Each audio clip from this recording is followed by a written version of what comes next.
드라마델리입니다. 우아한 제국 드라마가 방송되었습니다. 정준이가 살아 돌아왔네요. 사실 그날 양희찬이 사주한 교통사고로 정준이는 사망을 한 것으로 돼 있었지만 사실은 아니었죠. 정준이는 살아있었습니다. 양희찬이 정우혁의 목숨을 노리고 있다는 사실을 알게 된 정준이는 신주경에게 몰래 부탁을 했었죠. 자신이 죽은 걸로 장례식까지 치러달라고 말이죠. 정우혁은 정준이가 차에 치게 된 일로 감정에 치우쳐 있어서 신주경에게 모든 일을 하도록 맡겼는데요. 정준이는 자신이 죽었다고 해야 양희찬이 양심의 가책을 느껴 더 이상 정우혁을 없애려고 노력하지 않을 거라 생각을 했습니다. 만일 살아있다면 2번, 3번 또 그런 일이 반복될 거라고 자신을 우선 죽은 사람으로 만들어야 한다고 신주경에게 말했던 건데요. 한때 결혼까지 생각하며 사랑을 나누었던 덕분일까요? 양희찬이 어떤 사람인지 잘 알고 있는 정준이의 생각은 적중했네요. 정우혁을 당장 없애라며 장기훈이 양희찬을 거세게 몰아붙였지만 양희찬의 비수는 사실 장기훈을 향하고 있었죠. 자신이 아들 정우혁을 위해 아무것도 못했었다고 자책하면서 장기훈을 없애고 자수를 하러 갈 계획이었는데요. 장기훈은 언제나 그랬듯이 한 방의 약속을 차버리고는 양희찬의 뒤통수를 치고 말았습니다.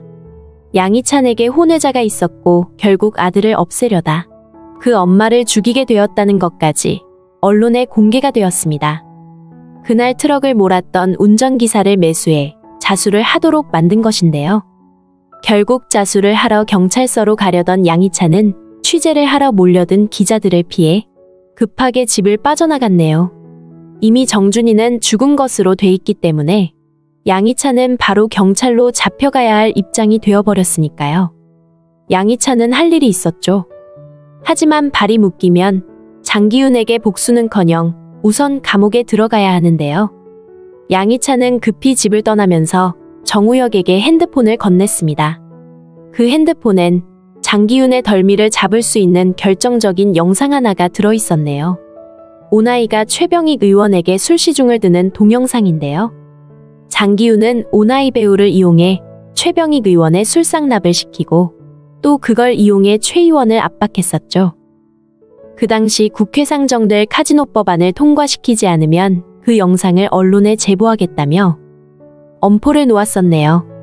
영상 하나로 정치 생명이 끝날 위기에 몰린 최병익 의원은 장기훈이 시킨 대로 카지노 법안을 통과시켰습니다. 결국 장기훈과 양희찬이 운영하려는 호텔 카지노에는 날짜 제한 없이 한국인의 출입이 자유로워지게 되었죠. 법안이 시행만 되면 돈방석에 앉게 되리라 두 사람 단꿈을 꾸고 있던 입장이었는데요. 정우혁은 자신에게 핸드폰을 건넨 양희찬의 뜻이 무엇인지 바로 파악을 했습니다. 그래서 오나이 배우에게 기자회견을 하도록 만들었네요. 그 일로 심적인 고통을 받던 오나이는 카메라 앞에 서서 그 일에 대해 자신의 모든 입장을 다 밝혔습니다. 더구나 장기훈이 진실을 폭로하려는 오나이를 자택에 감금한 사실까지 모두 털어놓았는데요. 양희찬의 혼외자 문제로 시끄럽던 여론은 순식간에 우아한 제국과 장기훈 쪽으로 포커스를 옮겨갈 수밖에 없었습니다. 양희찬을 버리고 최병익 의원과 손을 잡고는 또 비리의 온상을 만들려고 노력하던 장기훈에겐 완전히 찬물을 끼얹는 일이 되고 말았는데요. 이 일로 인해 우아한 제국은 도산위기에 몰리고 말았네요. 우아한 제국 투자자들은 장기훈의 사무실로 몰려와서 오나이 기자회견 내용이 사실이냐고 따졌습니다. 벌써 회사 주식이 곤두박질 치고 있다고 빨리 무슨 조치를 취하라고 윽박질렀는데요. 오나이가 무슨 말을 하든 자작극이라며 정우혁에게 큰 소리를 떵떵 치던 장기훈은 결국 코너에 몰리고 말았습니다. 오나이가 기자회견을 하자마자 금세 투자자들이 몰려와 장기훈을 몰아세우는 걸 보면 이 사건 하나만으로도 회사 이미지는 엄청난 손상을 입었을 것 같은데요. 더구나 몰려든 기자들 때문에 장기훈은 회사의 몸을 숨기고 옴짝달싹 못하는 신세가 되기도 했습니다. 배우에게 그런 일을 시킨 것뿐 아니라 감금까지 시켰다는 건 사회에 커다란 이슈로 떠올라 장기훈에게 엄청난 부담을 주고 있는 상황이 되어버렸네요. 하지만 이 일은 맛보기에 불과한 일입니다. 지금 양희찬이 가진 비리장부에는 이렇게 사회를 떠들썩하게 할 일들이 한두 개가 아닌데요. 하지만 양희찬은 자신이 정준이 죽음에 직접 개입이 돼 있는 상태라 이리저리 피신을 하고 옮겨다니며 하루하루를 연명하는 상황입니다. 자신이 가지고 있는 장기훈의 비리들을 가지고 장기훈을 압박하기에 그렇게 편한 상황이 아닌데요. 양희찬은 현직 삼성국 회의원입니다. 그래서 혼외자가 있다는 것은 치명상을 입을 만한 사건이 맞는데요. 하지만 이 부분은 도덕적인 부분을 건드리는 것이지 법의 심판을 받은 부분은 아니죠. 문제는 정준이의 죽음인데요. 아마도 신주경은 정준이가 살아있다는 것을 정우혁에게 알리게 되겠네요.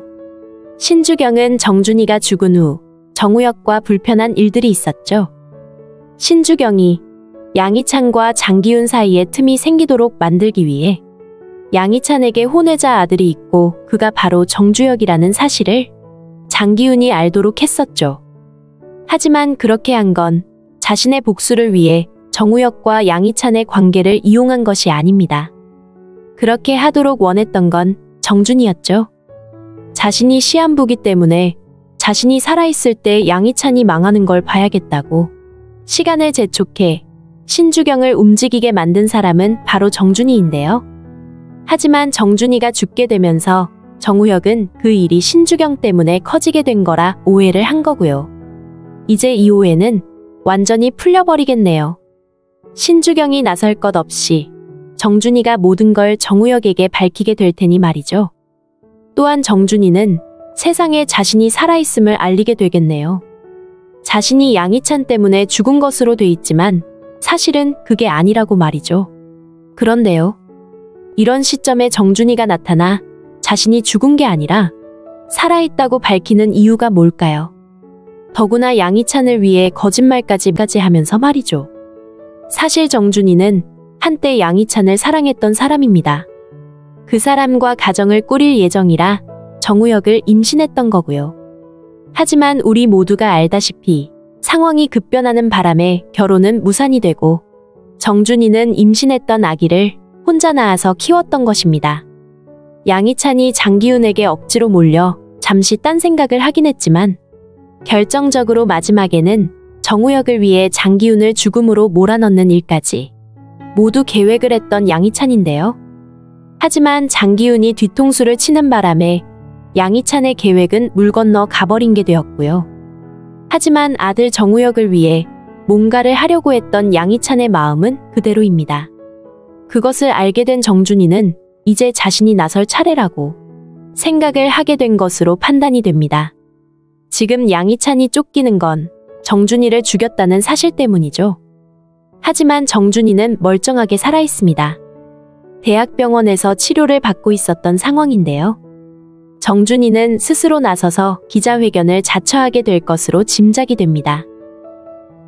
이제 자신이 양희찬에게 손을 내밀어야 한다고 판단한 건데요. 정준이는 기자회견에서 자신은 멀쩡하게 살아있으며 그날의 트럭 사고는 누가 사주한 게 아니라 자신의 부주의로 일어난 일이라고 양희찬은 아무 죄가 없다고 발표를 하게 되겠네요. 정준이가 살아있다는 사실이 밝혀졌기 때문에 양희찬을 경찰에서 조사를 할 일은 없을 텐데요. 양희찬은 정준이 덕분에 집으로 당당히 돌아와 하나하나 차근차근 장기훈의 비리를 밖으로 끄집어내서 공개하게 될 것으로 예상이 됩니다. 이제 수아가 가지고 있는 장창성의 도청장치도 곧 세상에 나올 예정인데요. 이미 오나이와 최병희 기원 사건으로 우아한제국 회사는 심하게 기울고 있는데요. 우아한제국의 최대 주주인 정우혁이 주주총회를 열어 장기훈을 회장 자리에서 끌어내리게 되겠네요. 어차피 장기훈은 사법기관에서 조사를 받아야 할 일들이 즐비한데요. 이제 장기훈은 꼼짝달싹하지 못하는 상황으로 가게 되겠네요. 양희찬의 비리 장부와 장창성이 가진 도청장치 속에는 이제까지 장기훈이 저지른 죄악들이 모두 들어있습니다. 머지않아 법의 심판을 받고 감옥으로 들어가게 될 텐데요. 정준이가 살아있다는 걸 알게 되면서 정우혁은 신주경에 대한 오해를 모두 풀게 될 것으로 보이네요. 이제 신주경과 정우혁의 시간입니다. 악한 사람이 그 대가를 치르는 동안 착한 삶을 살았던 사람들은 더욱 행복해지는 일만 남았네요. 빨리 신주경과 정우혁 그리고 수아가 행복한 가정을 꾸리기를 기대합니다. 드라마델리였습니다. 재미있으셨다면 구독과 좋아요 부탁드릴게요. 감사합니다.